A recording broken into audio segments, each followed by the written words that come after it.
Mitoy kosa ny fandraisan'ny fitsarana manokana momba ny fifidianana ny antota taratasin'ireo kandida amin'ny fifidianana filoham-pirenena manaraka 5 andro mialohan'ny hekatonana zany amin'ny fomba ofisialy ary dia maro ireo antoko politika nanolotra ny kandida ny eo ihany koa ireo ndrotsaka tamin'ny anaran'ny tenany manokana ankehitriny ary dia efa ampolony sahady ireo tonga nanatitra ny antota taratasy teny Ambohidaty. Tafakatra 4 hatramin'ny androany 13 aprily nisan'ireo kandida filoham-pirenena efa nametraka ny taratasy filatsako fidiana filoham-pirenena tetsy amin'ny fitsarana manokana amin'ny sahana fifidianana. Anisany efa nanao izany ohatra Andriamatoa Ajo Andrianarivelo, Roland Ratsiraka, Pierrot Rajonarivelo, Sarah Georges Raberso, Dr Brigitte Samuel, Julien Razafy Manazato, Lazare Razafy Arsan, ny Général Camille Vital.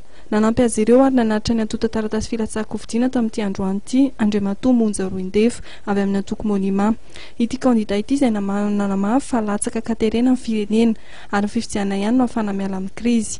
Nanaotso avy ny tokony andraisan'ny komite misahana amin'ny fanaraha-mason'ny fanatanterahana ny soro-dalana na ny CNC sy ny SADC amin'ny fanaraha-mason'ny fanatanterahana ny soro-dalana ary antoka ny tena isian'ny tetezamita tsy mitongilana ny kandida ny antoko Monima Andriamatoa Monja Roindefo. Monja Roindefo dia hiezaka foana hanaja ny lalàna fa tsy hanao ohatrany sasany izay efa manao fampielezan-kevitra sahady ankehitriny ary iarahantsika mahita izany. Marina fa misy ny kandida sasany milaza fa hoe efa vonona raitra ny fitaovana anaraha-maso ny fifidianana.